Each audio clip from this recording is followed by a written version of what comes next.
So I'm here with Tony Robbins. Thanks so much for coming. Thanks for having me. Very excited about this interview. You are actually one of the 3 people I've been wanting to get on the show since I started the School of Greatness. I'm complimented. Thank You were one of them, Will Smith, Will's awesome. and The Rock. I know them both. For great people. Great people. All 3 of you are extremely inspiring, and you're just up to such big things in the world. Yeah. And that's what the School of Greatness is all about. So I'm very excited to talk about your new book. Thank you. Money Master the Game. I am a very slow reader. And I've only probably read 4 books cover to cover. One's The Alchemist. Yeah, great book. One's The 4-Hour Work Week, and I'm almost finished with yours. Okay, I'm in like this is quite an accomplishment then. It's a huge accomplishment for me. It's a big book for anybody. It's a huge accomplishment, but so interesting. And I feel like I've done a pretty good job of earning a lot of money over the last few years. Yes. When before, I never knew how to make money. Yeah. I was an athlete. Yeah. I was trying to make it to the NFL. That was my only focus, was playing sports. I never learned about how to make money. Yeah. So when I was able to dive into this and really learn the ins and outs of making money, but actually allowing money to make money for you. Yeah, exactly. Make money while you sleep. Make money while you sleep. It was so interesting, and I feel like I've done a good job of making money over the years, but there's so much more in here that I'm like fascinated by. Well, it's interesting because I did the same thing. You know, I come from a very poor background, and we had no money for food at times, quite literally, and it was rough. So I wanted to make sure money wasn't an issue for my future family. So I figured out how to make money, and I figured when I was 23, I figured how to make $1 million in a year. I went from 38,000 to $1 million, and you don't do that by some new strategy. It was a psychological shift as well as a strategy shift. Right. But then I made the same amount of money for 7 straight years, even though I built a dozen more companies. I helped more people than ever. But it was like unconsciously, well, you want more than $1 million? What are you, are you greedy? and I was actually staying, where was I? I was in Milwaukee, Wisconsin, and I arrived at 2 o'clock in the morning on my birthday. I didn't have a private plane, so I had to go like 4 different connections from where I was. And I get in this place, and it's a horrible place, and I call my kids, and I'm talking to this woman on the phone named Maria, who used to run my house and take care of my kids. And I said, Maria, I'm sorry it's so late, but I want to talk to my kids. Oh, happy birthday. She gives me this whole thing. And then she walks me to Mr. Robbins, she says, I never dreamed I'd live in a castle, because I have a place called the Dollar Castle.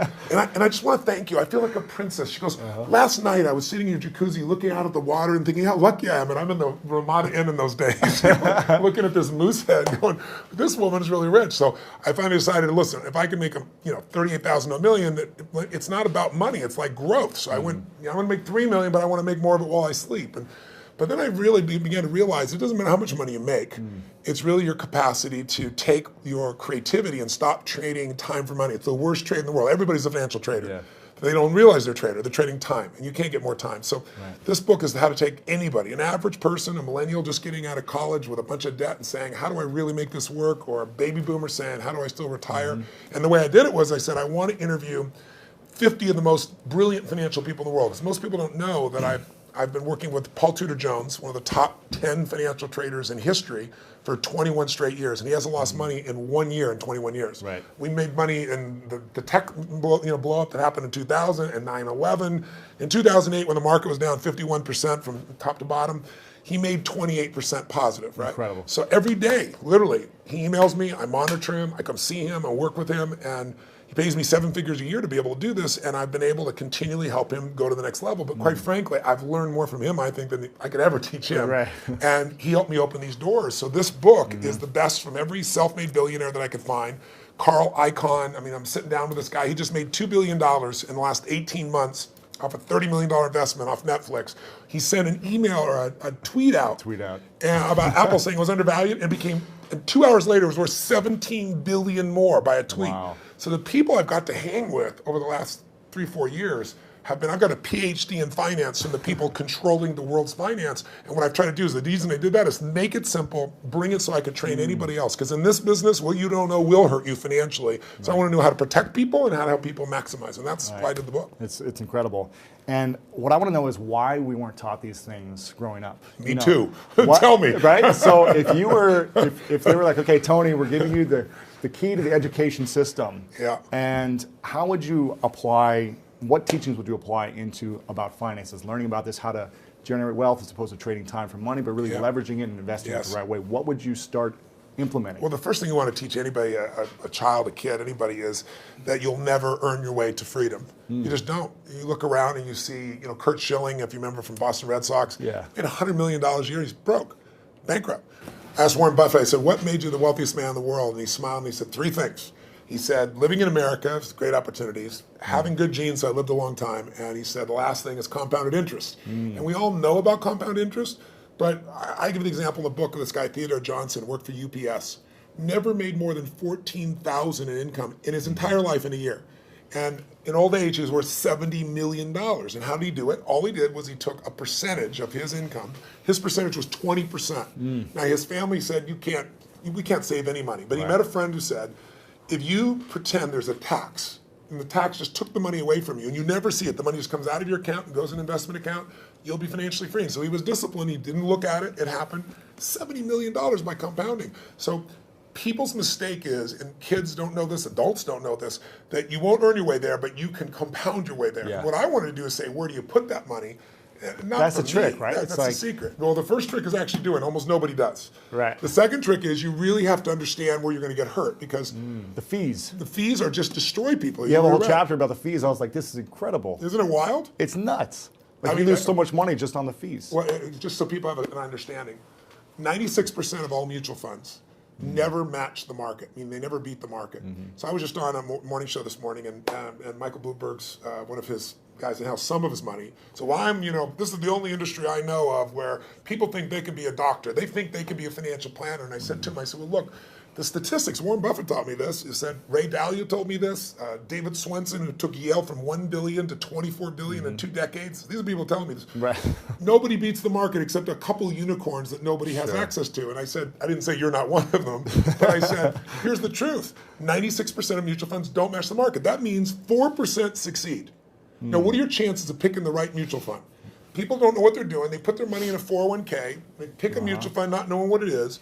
If you play blackjack, and you and I play, and you get 2 face cards, and your inner idiot says, hit me, I want to get 1 chance in a million, I'm going to get ace. You have an 8% chance of winning.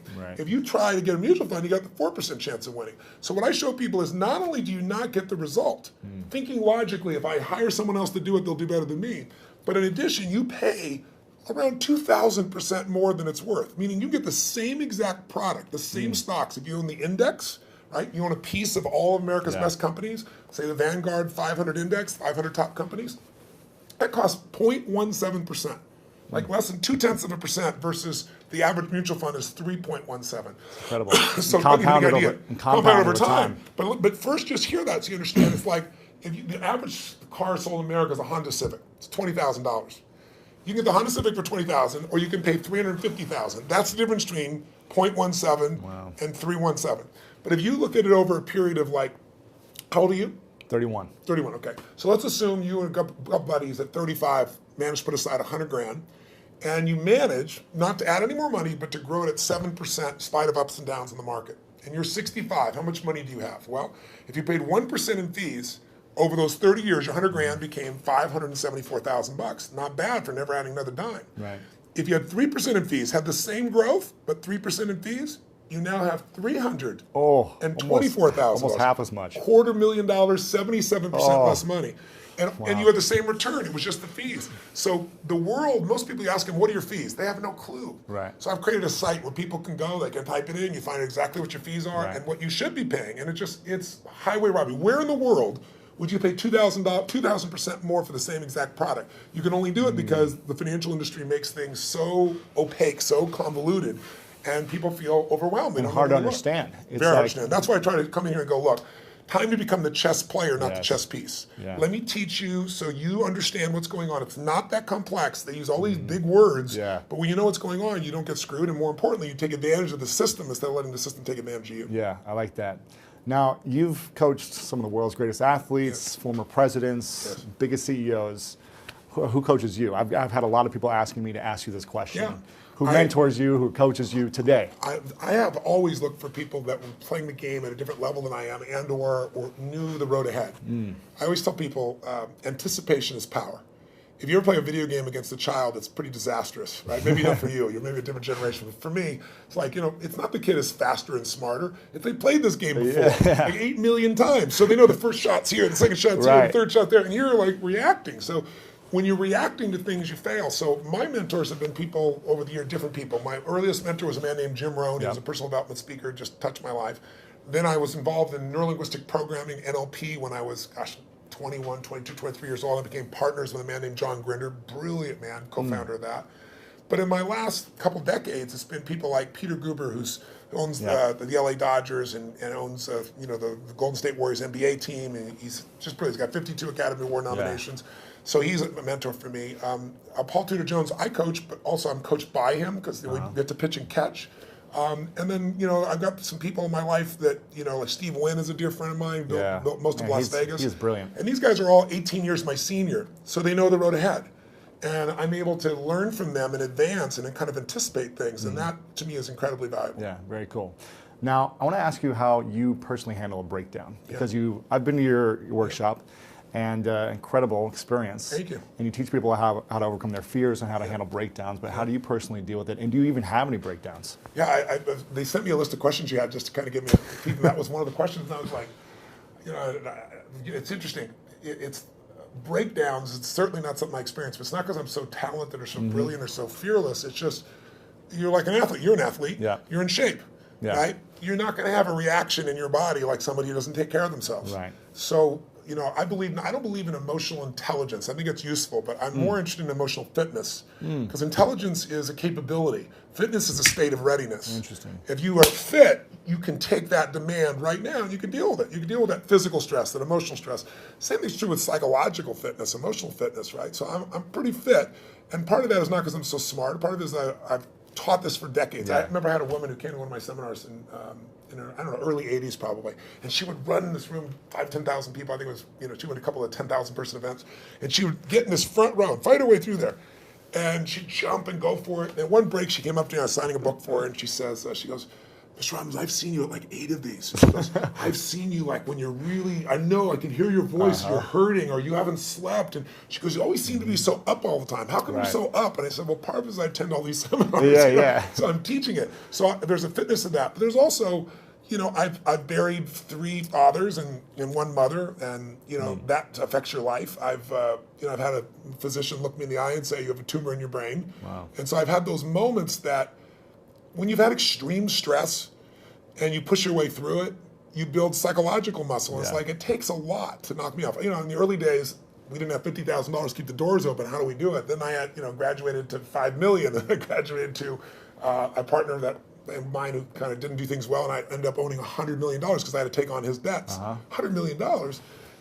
But when you do all that stuff, now my companies do $5 billion, a year. So you keep expanding what I would call really the circle of the threshold of your influence. Sure. Everybody has a threshold of control, and if you get beyond it, you kind of freak out. So it takes a little bit more. I can't. So you don't have breakdowns. I don't have a breakdown. Do I get pissed off or get frustrated or tired?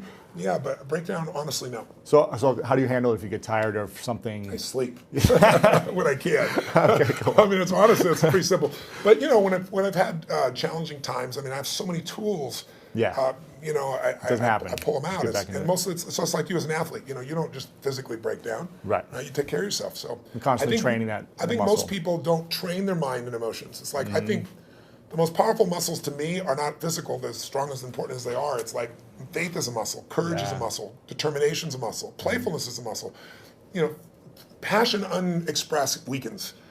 Faith untested gets smaller. Yeah. So I'm always, I call it deep practice. I'm always pushing myself to the edge, and pushing yourself to the edge makes you stronger. Yeah. In the book, I was really excited to hear you talk about, you say the secret to wealth is gratitude. Somewhere in the book it says that. And I think maybe it was someone else you were referencing. Yes, it came from Sir John Templeton. And every day I practice gratitude. When I wake up, and every night, I always try to say to my girlfriend or someone I'm talking to before I go to sleep, 3 things I'm most grateful for. That's great. Now why, so I was pleased to see that. I was like, I'm on the right track if I'm living in gratitude, but why is that the secret to wealth? Well, Sir John Templeton is probably one of the greatest investors in history. People don't know his name. He started out with nothing. He wasn't Sir, he wasn't from another country, he came from the US. And he decided that he wanted to understand wealth, and so he saved $10,000, a huge amount of money in those days. And when Hitler invaded Poland, he developed a belief. And his belief was, you make your money in times of maximum pessimism. Like if you were around in 2008, 9, you remember what it was like, right? Yeah. you could have bought, the Sands in Las Vegas, you could have bought their stock for $2.28. Today it's $67. Wow. It's a 3,000% return. It's not bad. You could have bought Citibank for less than $1, right? So people in those times, he understood that. And so what he did was, and everybody thought the world was going to end, he took $10,000, he bought every stock on the New York Stock Exchange that was $1 or less, including companies everybody thought were going bankrupt. But when things are bad, people think it's going to be bad forever. When things are good, they think it's going to be good forever. And they're always wrong. Life's cyclical. So there's a season for everything. So once we got through World War II and a few years later, guess what? Those same stocks made him a billionaire. So when I asked him, I said, what's the secret to wealth? His response really touched me. He goes, you know it, you teach it. I said, what's that? He said, gratitude. And I said, why do you say that? He said, because if you got $1 billion and every day you live pissed off and frustrated, the quality of your life is called pissed off and frustrated. Right. But if you have nothing, but you're euphorically grateful for whatever you have, you're the richest person that you're going to know. He said, so it doesn't matter how much money you got if you don't have gratitude. So I do the same thing, by the way. I have a process I call it priming, where I get up every morning. I do mine in the morning. I do this radical change to my body, kind of alter my state. And then I do 10 minutes, I never miss. And my first 3.5 minutes is what I'm really grateful for. And I make myself think of at least one of those three that's something really simplistic instead of something giant. The wind on my face, the look in one of my kids' eyes, something of that nature. And then I do 3 minutes of strengthening, healing, and I do 3 minutes of what I'm going to create my world. And I do that for a minimum of 10 minutes every day, because I believe you have to condition it. You don't just hope that stuff shows up. You set your intention each morning. No, every day. Yeah, every very day. cool. So what are you most grateful for recently in your life? Gosh, so many things. Well, it's Thanksgiving, so one piece. Well, one is my daughter is 40 years old, and she's been wanting a child forever, and she's going to bring me a grandson in a few months, which is kind of cool. Congratulations. Thank you very much. That's cool. But also, it's Thanksgiving, so for me, it's a very emotional time, because my family was fed when I was 11, and we had no food at Thanksgiving, and it touched me so deeply, and I decided I was going to give back. So when I was 17, I fed 2 families, and then 4, and then 8, and then I didn't tell me I was doing it, and then I got my friends to do it, and my companies grew, and I've fed 42 million people now over 37 years. And but you have a challenge for this, right? This one, what I did is I decided, I'm writing this book, and in the middle of writing it, last summer, most people didn't even notice, Congress cut food stamps. They don't call them food stamps anymore, but I lived on them, so I know what they are, food stamps, with my family. Family lived on them. But they cut it by 8.7 billion, which means you eliminate 2 million people from the rolls overnight, and they still need to eat. Wow. So I support all these nonprofit organizations, and Feeding America is the largest in the country. And so I thought, I want to call attention to this. So if I donated all the profits of this book in advance, how many people could I feed? Because I normally feed 2 million through my foundation, and I match it. So we feed 4 million a year. And they said you could feed 10 million people. I was like, wow, I'm in. Wow. and then as the years gone by, I've gotten more and more inspired. And so now I'm going to feed 50 million people personally, not just from the book. I'm writing a larger check on top of it.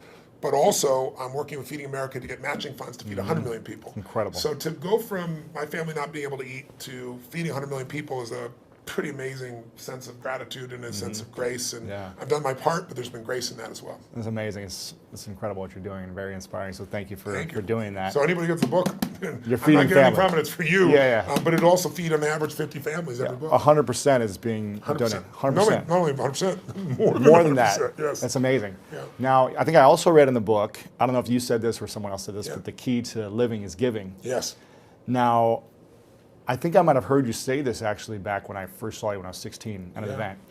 And I remember thinking, I don't have anything to give. I don't have any money. How am I supposed to invest my money? 10, 20% every month. And then how can I give on top of that? But I really understood that, it's so valuable and important to give. And I work with a lot of nonprofits myself, building schools for kids around the world. That's wonderful.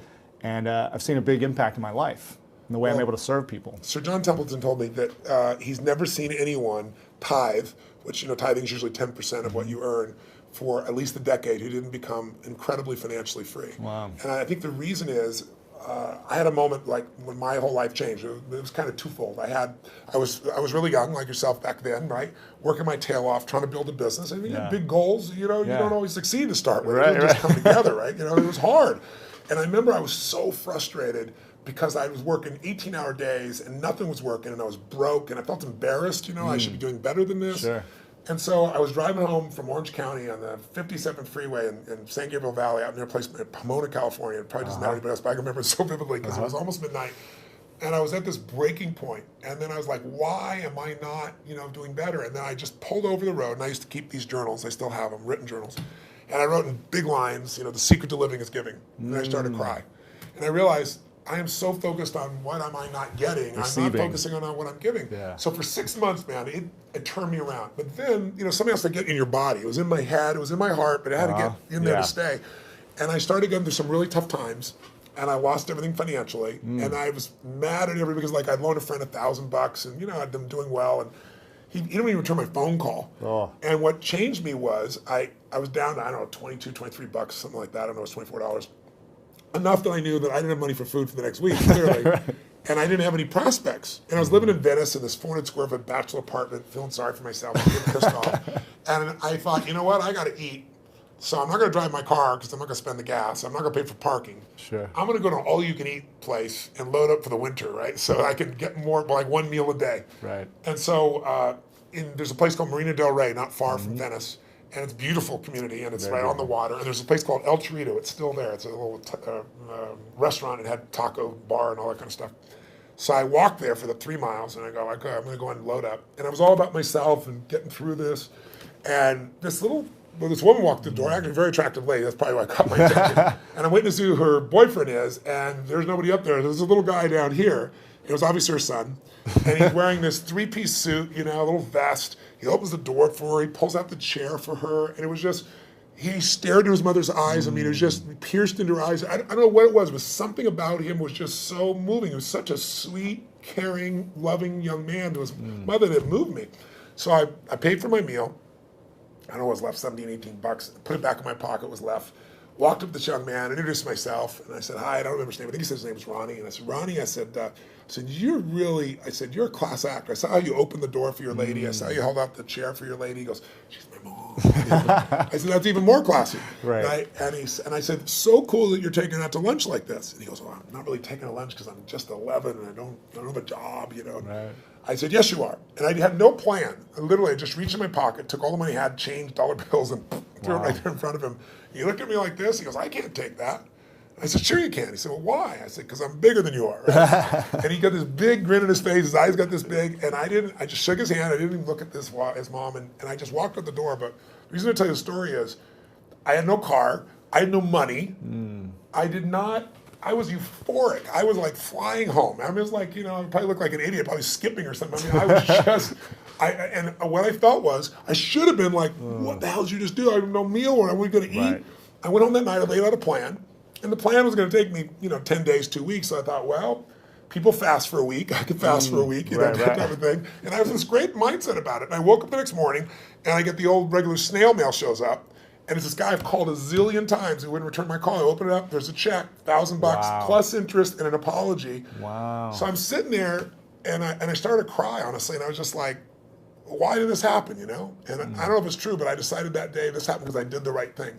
Because I didn't have a plan, it wasn't a strategy. I just felt this little soul beside me. I knew it was right, and I did it. And I didn't do it because I thought I could or I couldn't. I didn't even think about it.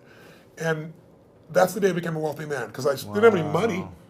But scarcity left my body. And I had plenty of ups and downs since that time in various times in my life, but I never went back to that, oh my God, how's it going to happen? Yeah. It's like breathing. Do you stop and say, God, is there going to be any air before you take a breath? You know it's going to be there. Right. You don't run your life by that aspect. And so that to me is what it's about, is showing people, if you won't give a dime out of $1, don't bullshit yourself. You'll never give $1 million out of 10 million or 10 million out of 100 million. It's just not going to happen. Right. But if you can do that now, you don't ever get beyond scarcity. You start behind it. You make a decision to get beyond it. So how does someone, when they're living in scarcity, they're living in fear, and it's like this emotional feeling. It's in your body, like you say, when you're like, I can't even pay for my meal. How am I going to start giving? What are some things that people can do to start overcoming that mindset, or start strengthening it, or shifting it? So I'll tell you a couple things. I'll tell you what I did when I was first on my own. I got my mom kicked my dad out when I was 17. She was a very powerful woman. I had 4 fathers, so they all learned how to get the boot. She thought I was on his side, so she kicked me out next. I was 17. She chased me out with a knife. She wouldn't have hurt me, but I wasn't going back in the room. Wow. And so I had to figure out what to do. And I didn't have a place to stay, and I was staying in somebody's laundry room for a while, and then I started reading and feeding my mind, and then I developed this little system, and the system was really simple, and I tell people now, as I say, number one, every single day, you got to feed and strengthen your mind. Until you do that, you're always going to be in fear.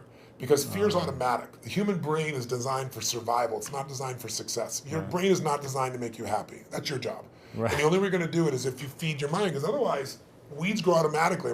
My coach, your mentor, Jim Rohn, used to tell me, he said, Tony, every day you got to stand guard at the door of your mind. You got to watch what's going in, because if you're not careful, stuff will go in. And he said, not all the times it's somebody who cares about you. He said, if your family, if your worst enemy puts sugar in your coffee, he said, what happens? I said, you got sweet coffee. He goes, what if your best friend by accident, or your family, don't mean to, they drop one drop of strychnine in your coffee, you're dead. He said, so life, sugar, and strychnine, and watch your coffee, right? Right. So every day I decided, I'm old enough, honestly, there was no internet those days. I'm pretty ancient. I used to go to the library because it's the only place you go. And I'd read biographies. I'd read people's lives, and it'd make me go, wait a second. As bad as I think it is, the greatest people in the world had it worse. Sure. So there's something here. So you feed your mind.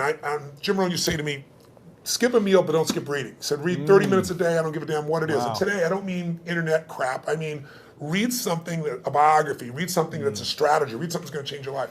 And the second thing I tell people is feeding your mind's great, but you've got to also strengthen your body. And you do that as an athlete naturally.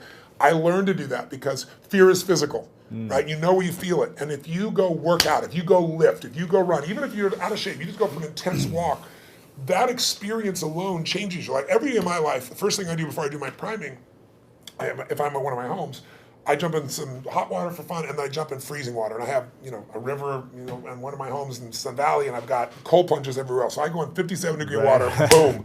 And what it does is it's teaching my brain, I tell my brain what to do, and it does it. It doesn't feel like it, doesn't want to do it, and every cell in your body is alive, right? So it doesn't have to be like 2 hours worth of something. It can be something you do for 30 seconds, but it's training your body to be strong, because a strong body creates a strong mind, and vice versa. Yeah. The third thing I tell people is find a role model.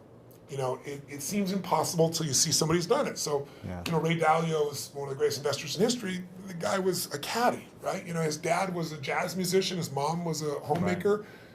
He's worth $14 billion. He found someone to mentor him. He found multiple people to model. Right. You don't always find a mentor, but you find somebody you can model. And when you start seeing that somebody else can do it, and you see they really did, you start to believe, you start to get certainty. And then the fourth thing I tell people is it's massive action and constantly change your approach. And then it's find somebody worse off than you are and help them. Because when you do that, it gets you out of yourself. And that's what I really have people do. That's what we do at Thanksgiving. We have our basket brigade where 2 million people get fed. Amazing. Not the one I do, the one that I get people to do. And it's amazing. People go in there and they see, my God, I thought my life was tough, but look at this person's life. It makes you appreciative. It puts life in perspective. Yeah, very cool. Now, talking about feeding the mind, yes. If you could only leave 3 books behind, it's the end of your life. To who? 3 books behind to your kids. Yes. And or the message to the world of here's the 3 most important books that you should read. That's tough. What are those 3 books that all the books I've read through? You can only pick 3. That's a tough one. I don't know if I can do that, but I'll tell 3 off the top of my head. I'd say Man's Search for Meaning, Viktor Frankl, because all of us in our lives are going to experience extreme stress. I don't care how much money you have. I don't care how many people love or respect you. You'll have your time. It might be a health issue in your family. It might be something happens to the economy. There's something happens to all of us. And so to see how people that were put in the most insane, unjust environment, people that were in Auschwitz, how they dealt with that unbelievable situation and how the ones that thrived in spite of it, and to go through Viktor Frankl's way of understanding how to create meaning in your life, I don't think there's a more important book. I think maybe another one might be As a Man Thinketh, because it's a book that you can read dozens of times in your life. It's small, and it's the core of everything. As you think, so you are. I mean, obviously the Bible is an extraordinary book, or whatever religious document a person believes. I'm personally a Christian, but I tell people whatever you believe, you need to practice it, whatever it is. Because there are many different ways of connecting, to what has created us. And then that's 3 already, but I give you one more. I think another one that's important would be understanding the life cycles of humanity. There's a book called Generations. It's a big book. It's, I think, 1,000 pages, 800 pages. Bigger than this book. Much bigger than this book. But it's a book worth reading because it shows you how, as every 100 years, 80 to 100 years, we run through the same cycles. Like what we've just gone through economically in 2008 happened 80 years before. And you can go through 1,000 years of Roman history and you see it. And when you begin to be able to anticipate what's coming, you know how to take advantage of the season. Some people freeze to death in the winter. People that are prepared might snowboard or ski and have a good time. So it's a brilliant book, and it's by Strauss and Howe. It's worth reading. Cool. All right. So those are 4. I'm curious. Why didn't you recommend one of your books? I don't think I'm the greatest book in history. I'm just teasing. I'd frankly have put some in an event. Exactly, yeah. Events are incredible. This is a question from your son. Yes. And I said, is there any question you haven't asked your dad Wow, that you're still curious about? And he said, yeah. He's pretty calm, actually. He's a calm guy. He's not outrageous like you. He's pretty outrageous. And he said, my dad does everything on such a big scale. Everything is big. Everything is huge, impactful. It's like the biggest it can be, the best it can be. Yeah. He said, but I wonder what's something small he's done that he's so proud of. So is there something small you've done? An example was you giving money to, that child was a great example of that. But is there something recently you've done that's so small that you're like really proud of? A lot of people don't think proud is a good term. I think it actually is. Ego is edging God out. That's when you make shit up to make yourself feel good. But I think if you've really done something, you have, and no one could take that from you.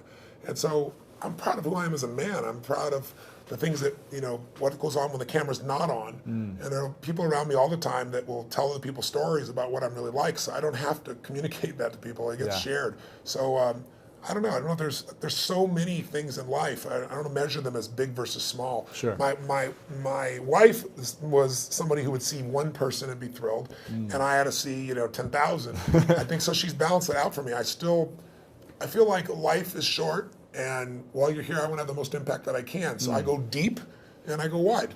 Right. But every interaction to me is an important interaction, and sometimes that interaction is just being kind. I know it sounds stupid, but kindness can, to the right place at the right time. Somebody can be suicidal. You don't know it. You're being kind, and it changes their state. Yeah. There's an interesting story of there's a gentleman who wanted to kill Nixon, and he couldn't get access to Nixon. It's a true story. And so he wrote a journal. That's how we know the details of it. And he decided he's going to go after Wallace, and he's going to shoot Wallace. And he actually did do that shooting. And when they read his journal, it was fascinating. He didn't want to kill Nixon because he didn't like him or Wallace. He just wanted to be famous. He wanted to be worth something. And one of the reasons he didn't kill Nixon is he was going after Nixon, and he was this far from the president, and an old woman bumped into him just as he's reaching in his pocket to get this gun. And in the middle of this, everything's frenzied. He wants to shoot, become the most famous man, another one of those assassins. And this woman grabbed his hand and said, "I'm so sorry. I'm just so sorry." Really? And he said in his journal afterwards, his hand was on the gun. Wow. And her looking in his eyes with this love in her eyes and this kindness in her eyes, he said, "I couldn't make her witness that," and he put the gun away. Oh, man. That saved Nixon's life. Wow. Right. So we went after Wallace, But that's the power of a moment of kindness. So I think we underestimate. Somebody came and fed my family when I was 11 years old, Obviously, the person must not be alive still because I've told the story these last 20 years, and they haven't reached out to me. Yeah. But, imagine what the impact of that was by that one little act of kindness. Crazy. Yeah, amazing. So you go back to 31. You're 31, you're my age. Yep. What are the three things you do with your money based on the information in this book? We talk a lot about asset allocation. Yes. The fees, understanding where you're putting your money, and understanding finding a fiduciary, right? Yes, yes. We talk a lot about that, but what would you do if you're making... Knowing what I know today? Yeah, go back, you're 31 years old, what would you be doing? Well, three things you do first. Well, you have a good income, so we're talking about you, right? Sure. Okay. Say you're making 6 to 7 figures. Great, that's wonderful. Yeah. So what I would do in that range is I would take and I would model one of the best masters. If it was me, one of the people... Asset allocation, so people are clear, is the one thing that I met with David Swenson. He took $1 billion, turned it into $24 billion in 2 decades, in 20 years. Just mind-boggling. $1 billion a year, right? Just think about that level of doubling. It's just mind-boggling. And I asked him, I said, what are the dials? What are the only dials we can touch? And he said, Tony, to increase your return, there's only a few things you can do. He said, you can make better selections of stocks. He said, you can have better timing. He said, and you can have better asset allocation. He said, the first two will never happen because the first two cost you money. Got to hire somebody. Everybody's wrong on the timing.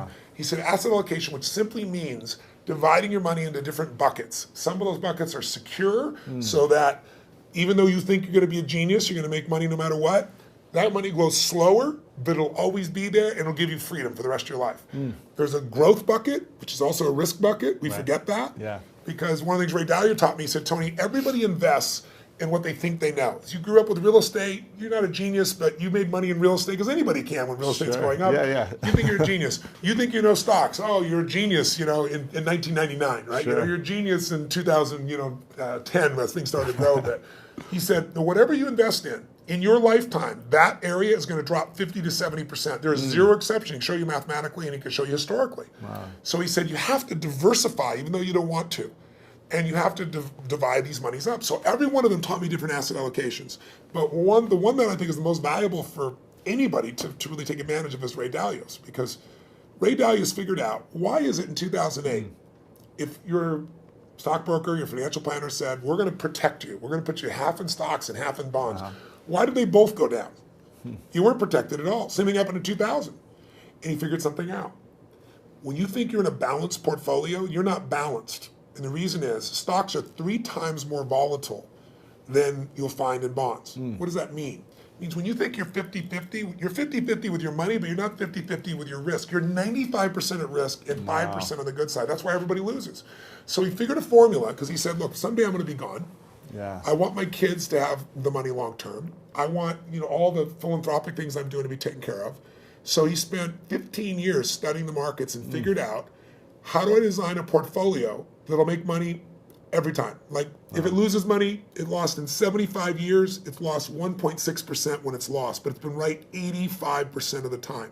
If you went to Vegas and you had a plan that worked for 75 years and made money 85% of the time, and when you lost 1.6%, and when you gained more than 10%. The biggest loss in 75 years is 3.95%, less than 4. Wow. So why did people not make it in the stock market? Because when you take a 50% hit, they all say stay in. Nobody, the average person never stays in. If you look at the last 20 years, the average person, the stock market over 20 years, from 1993 to 2013, has averaged 9.2%. Pretty cool compounding. You double your money pretty damn quick doing that. Right. But the average mutual fund investors made 2.5%. Why?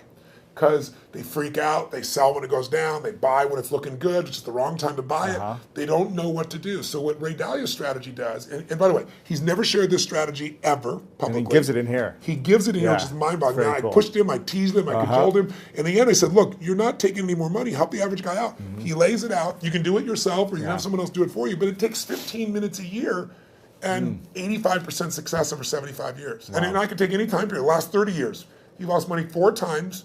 One of those was 0.003%, so it's really break even. So, and again, the most he ever lost, less than 4%, average 1.9%. So if you're looking for a plan, I'd put some money there. Then the other money that I would do is I'd take some of that money and I'd look at what are the biggest trends. I have a lot of my money also in senior housing, and the reason is twofold. It's a demographic inevitability. There's this giant wave of baby boomers, and there isn't enough senior housing to take care of them. And I like it. I like to create a quality place for someone to be able to be lived and taken care of and so forth. But there's huge income from it, and there's the growth in the asset itself. So I'd be looking at what are the big trends, but I would make sure I locked down a segment of my money that I took a percentage of my income no matter what, and I made it really big, and I made it so I'd never have to work again. And that's where I am now. I don't have to work. And what's ironic is, when you interview people that make at least $750,000 a year, right, just under $1 million, 80% of them say they'll never retire. When you interview people that make a very little amount of money, they all talk about wanting to retire. And the people that do retire say they'll retire after 75. Like, Steve Wynn's my buddy, he's 72. Warren Buffett's 84 now. Still working. I met with Jack Bogle, who created Vanguard. He's been in the business 63 years. Wow. He's 85 years old and such a genius. Sitting down there, he spent 4 hours with me, by the way. He came by for 45 minutes. He wrote in the book here, he goes, Tony Robbins came by for 45 minutes. 4 hours later, I had the most provocative and probing interview of my life, he said. But the guy's still in the game. Because the real goal is not to have to work. If you don't work, you'll go stark raving mad, because we all need to be productive to feel alive. Yeah, interesting. A couple questions left for you. Sure. One of them is, what's your definition of greatness? I don't know. I think everyone has greatness. I don't like that separation. I respect it, because in sports, I think it's really easy to measure. But sports is one aspect of life. I think everyone has the opportunity to be great. To me, being great is being outstanding, to stand out from all the rest. And as you know, in sports, it can be by a few microseconds, right? In the Olympics, it could be a nose hair, and you stand out. If you stand out, you show other people what's possible. Not everybody likes that. Some people get angry and think you're showing them up. Other people get inspired. I've always been inspired by somebody who's the best in the world at what they do. And so I think greatness is somebody who just will not settle and finds a way to do, be, share, and create in life what they want, as opposed to fitting in. I think most people are trying to not be rejected. I wrote in this book, I took a quote from Aristotle saying, how do you really live your life? Well, if you don't want to upset anybody, it's really simple. Don't do anything, don't say anything, don't be anything, and everybody will like you. You know? But if you want to have a quality life, I think you just have to put yourself on the line. And so to me, greatness is people that put themselves on the line, they keep growing, they won't settle. So what's next for you? What are you still up to? I mean, why are you going after inspiring 100 million people, feeding 100 million people? What's next? Why not? Right? It's like, what else are you going to do with your life? I look at, there are lots of challenges. I mean, this was a problem I wanted to go after. It's a problem because people are being abused by a system that nobody means to abuse it. It's just, it's not an evil system. It's just, you have large corporations that are set up to make a profit, and that's their job. They're not set up to make you as an investor more profitable. So they take care of their shareholder first. So they get all the fees they can. They manipulate the system. So I want to give people freedom.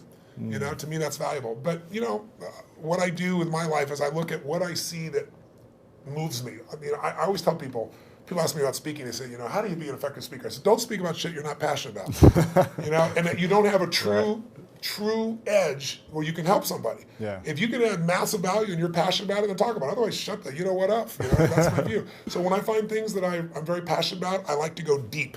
I think we live in a Facebook world, a Twitter world, a tweeting world, texting world, where people are, by technology, not realizing they're becoming more and more shallow. I mean, there are people ending relationships by texting now. It's like, are you kidding me? They go, why is the person upset? I can't understand. Did you see this? I texted you. And I look at them going, are you kidding? But technology is making us think that our Facebook friends are our friends. I mean, give me a break. There's only a few friends you can go deep with. You can't have 10,000 friends and go deep. And I think a lot of people are dissatisfied because technology is making us go faster and faster. So I look for things to go deep in. And I think in our lives, there's a few areas that matter. Your body, your emotions, your spirit, your relationships, your economics, your business. Those half dozen or so areas I like going deep in, and I'm going to keep doing it. Sure. Chad Moretta asked me he said, all the interviews you've done lately for promoting this book have been very intellectual. And he said, I'd love to see you get him in his physical state and show your move. So in a second, I want to see if you'd be open to doing a thumb wrestling and getting into state so we can show people how you do this. If you're open to it. If you're open to it. In a second. You go to getting in state. Getting in state that's not what it's about. So go ahead. I would love to see how you get into it right before you go on stage or whatever. I don't go to state to thumb wrestle. Trust me. Arm wrestle? No. But before we do that, if you're open to it, I just want to acknowledge you, Tony. I think it's you've had a huge impact on my life and so many people. I posted last night. I'm going to be interviewing Tony. Is there any questions you guys might have? And hundreds of comments and questions of people saying how you've impacted their lives. So I just want to say thank you for creating the spark for so many people, including myself when I was 16 and watched you for the first time. Where did you come to the seminar? It was in St. Louis, Missouri, at the Javits Center back in the day. It was. I don't think it was UPW. It was like it's a one-day event, wasn't it? It might have been 1 or 2 day. I remember it was Donald Trump was there, Dick Vermeil, like a lot of people were there. And I remember my dad bought us floor seats, like probably halfway back on the floor. And there was a moment where you walked out and you came out and you walked right next to me. And I remember thinking, first off, wow, you're really big. You're pretty big yourself. I was smaller then, but I remember thinking, how, this is so inspiring that someone can take an idea of what they want, their vision, and create it and manifest it into speaking in front of thousands of people and really adding so much value to the world and so many people's lives. And I remember then thinking, that's something I would love to do one day, is be able to turn a vision into reality. And so I want to acknowledge you for creating the spark in so many people. Every workshop you provide, so many people are moved and changed. And so I think it's so powerful what you've created, and I want to acknowledge you for that. I really appreciate it. That's I'm glad to know that was one of your triggers. That's very cool. So, thank you. Very cool. I'd love to do this move if you could do it. If you're open to get it up. So what do you want to do? You want to thumb wrestle? I want to see you do your move, if you can show. No. You open to it? No. Okay, let's thumb wrestle. It's just totally artificial. Let's thumb wrestle. It's like me talking about passion, right? I said don't do it if you're not passionate. I'm not a passionate thumb wrestle, but how do we do this? So we're going to do 1, 2, 3, 4. I declare thumb war. Okay. Have you ever done this before? No, go for it. Okay. Oh, we just do it? You got to get my thumb down. You got to hold it for 3 seconds. Okay. You got big hands. Okay, is this going to go on for 20 minutes? Oh, you got me. I think you gave it to me. You gave it to me too easily. Dr. Robbins, thank you so much, man. Thank I you. appreciate it. Thank you so much. Continue your great works. Thank you.